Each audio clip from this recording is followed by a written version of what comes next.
Thank you. Thank you for both being here. It's exciting to have you. Yeah, thanks for having us. Thank you very much.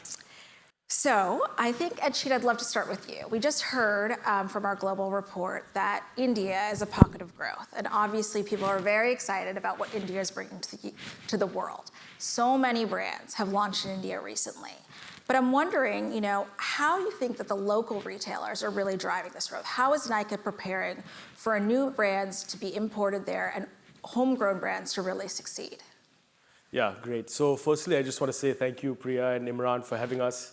Last year was my first year, and it's such an incredible event. Also, thank you for putting this image on the back. I made sure we sent it, and I'm glad you managed to put it up on the screen so everyone can see. Look, I think I really appreciate the report that McKinsey put together. But I will say that it does sound like a lot of doom and gloom, and I'm very lucky and very happy to say that India actually truly is a bright spot in what is a very volatile market currently. And the reason is just because we are much earlier in our beauty journey as a country than the more developed markets that were also presented in the presentation. So India today has some of the lowest consumption of beauty. It has some of the lowest penetration of beauty. So there is tremendous amount of runway for us to go. And I think what's allowed Nika to succeed is that India is a very unique market in the sense that the consumers are very different from what you see in Western Europe or North America. The market itself is very underdeveloped. So you don't have the content creator ecosystem, the funding ecosystem. So really it fell upon retailers like us to actually build everything if we wanted to create a market that was large enough for brands to find interest in. And so as Nika, what we did is not only did we build the largest base of consumers in the country, we have over 40 million shoppers on our platform, which is the size of some countries. But we also have over 250 stores. We are predominantly an e-commerce company, but we're also a content creator. As you can see behind me, this is an event which we host in India, gets about 30,000 customers come to attend. So we really had to build the entire ecosystem that would then enable brands to look at India as a serious market. So I think we spent the first few years building it. And then finally what happened is 2021, the pandemic hit. I think the recovery in China was poor. And a lot of global brands needed to find a market that would deliver the growth that they had historically depended on China for. And naturally, given our demographics, as you mentioned as well, around the GDP growth that we're seeing and the underpenetration of the market, India was a natural choice as a hedge against the risk that people were facing in China. So I think it was the brand started looking at India seriously. And in India, they saw a retailer like Nika, which not only had scale, but also had a very deep understanding of the local consumer. And for us, as we always say, it's about helping brands to tell the right story in the right way, using the right tools. And so we had to build all of those, and which is what we've done. And as a result, today we're very lucky to work with some of the best brands in the world. Some of them are here today, of course, Amore Pacific, L'Oreal, Estée Lauder. I see Vasiliki was also on the list, and she's been a great partner at Unilever Prestige. So I think everyone has realized that India is going to deliver growth for many decades to come. But they need a partner that they can trust, a partner who will help them to tell their story in a locally relevant fashion without losing that global equity. And I think that's what Nika does best. Andy, you are doing somewhat of the same thing. I mean, I hear in so many conversations that, what's going on with Space NK? Are you launching in Space NK? Tell me about what's working there, because although the UK and India are very different, there's a lot of similarities between you and Ed. Yes, the UK is at a totally different point in terms of its evolution, and we have an incredibly educated customer in the UK. But what we're seeing is this real democratization, this shift from the consumer being able to discover products through one or two sources where physical retail was sort of the predominant place 20 years ago to this massive democratization through social media, through the creator community. And Space NK has really evolved on that change. And so the core DNA that we started out with 32 years ago being that real curator of brands, being the company that went out around the world and brought brands that people were desperate to get their hands on to the UK consumers, still holds true today. But the methodology through which we do it has really evolved and changed over time. And so we think very omni-channel. We think very customer first. And what's really unique about Space NK in the market, and the reason that brands work with us so closely, is that we approach every brand uniquely. And as we put them into the Space NK ecosystem, we create bespoke experiences, and you've got an incredible one behind us, or a montage of incredible experiences, all really different, to help that brand not only grow their sales, but to really grow that awareness and grow that community. And within that, one of the things that we really pride ourselves on is working with the brands so that they're actually gaining the learnings from what we're doing, that it isn't about just injecting them into a machine and then sort of coming out at the end of it with sales growth, but really guiding their teams in how to grow the brand, how to understand that local customer, and how to continue then to expand globally beyond the UK market. But you're also allowing brands to be themselves. I love the example that we talked about the other day with K-Beauty, not losing the brand identity as you venture into a new market. Can you talk about that, please? Yeah, I think it's a great example, and my team asked me not to mention the brand name, but that's out of the window now. But we're going to so just keep it between us and all the thousands of people watching online. K-Beauty it's an incredible brand, and actually you can take a lot of credit because we discovered it a couple of years ago here at the inaugural conference with Anchit and his family. And it's a brand that we're launching this summer, where it's an incredible Indian founder. It's predominantly an Indian brand, currently stocked only in India, but 13% of the UK population is from the Asian subcontinent, and they are really undercatered for. They're effectively having to find those shade extensions that suit their undertones. My wife is Sri Lankan, and she struggles to find foundation and coverage that really matches her skin tone. So she's covering rather than augmenting the natural beauty of the skin. And so our mentality is to go and find those brands wherever they are and bring them to our consumer, and then help the brand to really localize and speak to the UK consumer in a way that is very authentically them, but resonates with our consumer, with a UK consumer. One thing both of you are doing, I think, is not pigeonholing the customer. You offer the breadth of mass and prestige. I know you sell Naturium. Obviously, you sell a lot of the L'Oreal Luxe brands. How are you thinking about that? Because those rules were there for a reason. Anchit, you want to start? Yeah, so again, as I said, when we decided to do this business in India, we couldn't use global examples because India is a very, very different market. And we realized that it's such an early market. Andy spoke about UK consumers being highly educated about beauty. In India, it's the exact opposite. So we have to do that work. And there is a journey. And so we realized that India is not a country. India is a continent in many ways, and geographically diverse, socioeconomically diverse. And so we decided that we want to be a platform who has something at all different price points and all different categories that are relevant, but we want to sell in an aspirational way. So even though we sell mass and masstige brands, we've never looked to sell based on price or discounting, which is quite unique for predominant e-commerce retailers like ourselves, especially in India and in China and the developing world. So we stock everything from, as you mentioned, masstige brands that are super popular globally, like Elf, which I know is also, Tarang is here and he'll speak today, but it's a brand that is just absolutely flying, both obviously in India, but also globally. But we also sell Elf all the way till brands like Chanel, right, which we've just launched this year, brands like Armani. So, we've built a platform where luxury brands feel comfortable because we've created the right code, the right equity. We've also built that omni-channel play, which is important to them. But in India, you need to offer choice, and there is fantastic innovation coming out at the mass and the masstige price point as well. And India is a big enough market where all these brands can coexist. And in fact, what we see is a lot of consumers are acquired through the mass brands. As was mentioned in the McKinsey report, Gen Z consumers, first-time beauty buyers, don't want to spend too much money on this category, so they start at a low ASP. But then we work on them using education, awareness, and CRM and other tools that we have, experiences, to get them to premiumize as their affordability grows. So, I think we have to offer what the consumer is looking for. And the lovely thing about India is that as Nika, we can shape consumer demand and drive consumer awareness. So yeah, ours is a very versatile platform. People ask me, is there a comparable platform anywhere in the world? I say it's not possible to find a comp because India itself is an incomparable market. So we've built what is relevant for India, and that has allowed these brands to coexist on the platform together. And we're using technology to also personalize the experience. So if you are a consumer who has certain affordability, we'll show you relevant brands, and consumers who are looking for more luxury brands, we can really personalize the experience on the app to achieve that. And also our stores, we have luxury stores and we have what we call as on-trend stores. So depending on the market, the catchment, the consumer type, we're really able to address both ends of the market. Andy, it's kind of the flip for you, because I think Space NK was primarily known as a prestige and luxury player, and now you've kind of gone the opposite direction. Will you tell us about that?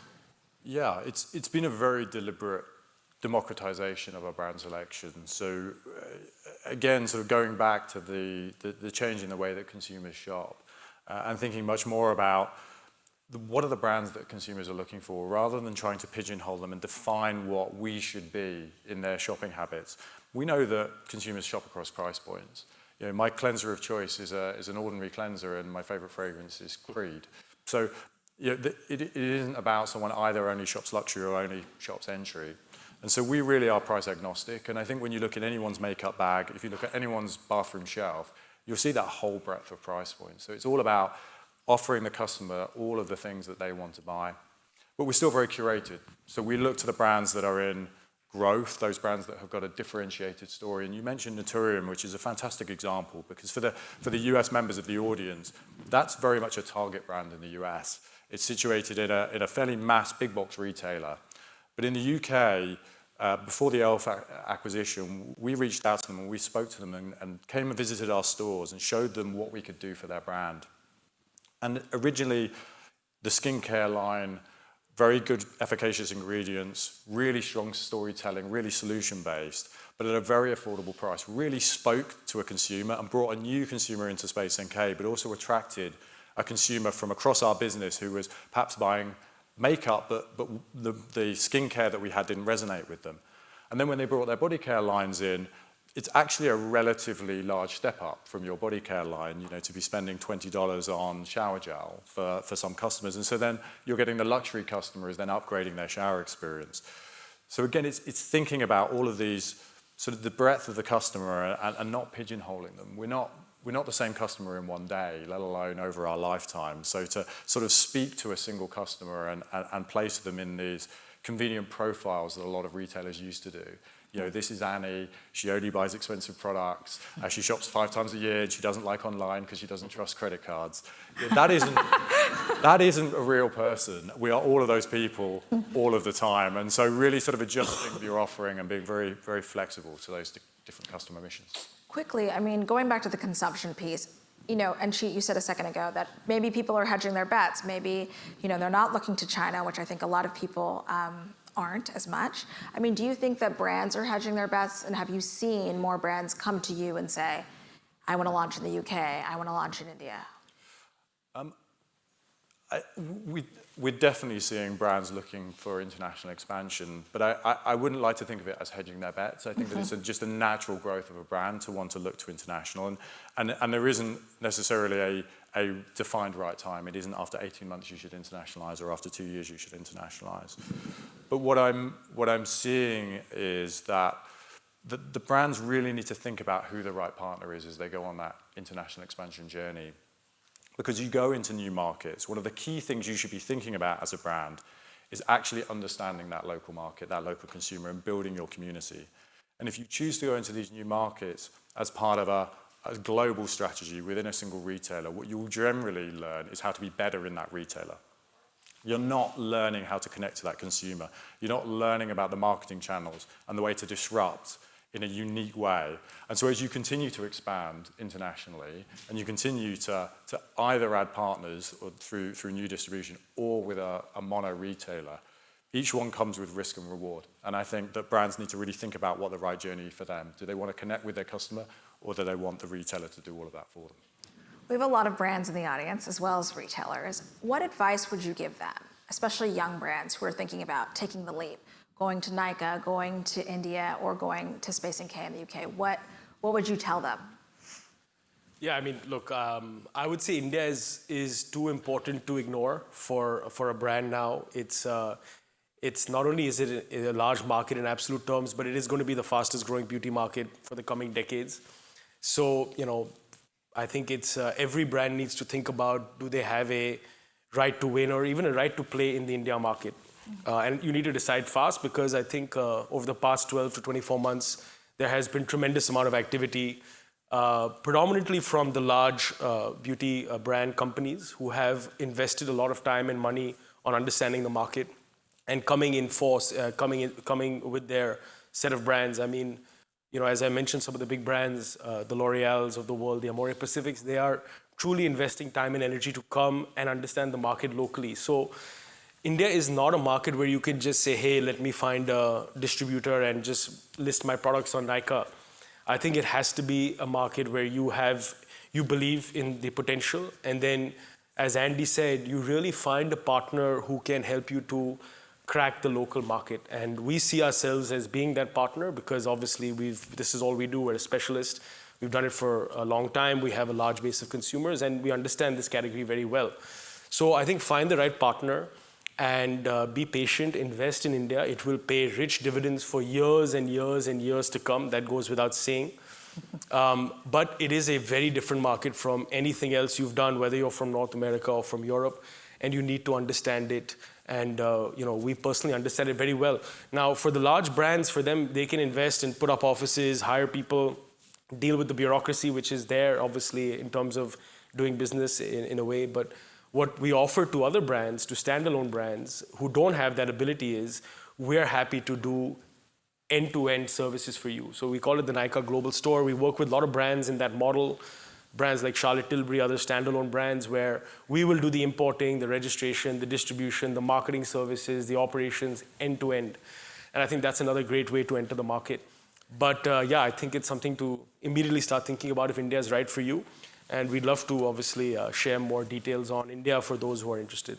What about for you, Andy? You have a very different point of view about brand finding. Yeah, we think of ourselves as hunters. So we go out and find brands, and that's really what we're there to do. That's what we're employed to do, is go out and see. We get about 2,000 brand inbounds. A couple of those are really exciting, but fundamentally, I would say to all the founders in the room, if you're spending your time building PowerPoints and sending them to retailers, you've got your focus wrong. You've got your priorities wrong. If you go and find your customer in your community and build that and invest time in that, we'll find you. And if you look at how Space & Care has developed over time, and we mentioned some of the brands that we've got out and found from around the world, we're the biggest specialist beauty retailer in the UK, growing 4 times the market. We've done that for the last 4 years, so we're on incredible brand growth, and we've done that through leveraging customer data and our deep understanding of the UK customer, but bringing to life brands, and we're real brand builders. So I think brands should all think about how they are thinking about growing their brands, and we will definitely come and find you when the time is right and help to really accelerate that. One last question for you both. Obviously, you have a localized and a personalized point of view in each of your own markets, but what are your global ambitions? So we operate globally from an e-commerce point of view, and we have a particular focus on a handful of European markets. And we invest in exactly the same way, thinking very much about the customer and connecting customer and brands together. And we're seeing very, very strong traction in that space. So triple-digit growth across all of those focus markets. But it isn't about taking the same cookie-cutter approach of what's worked in the UK.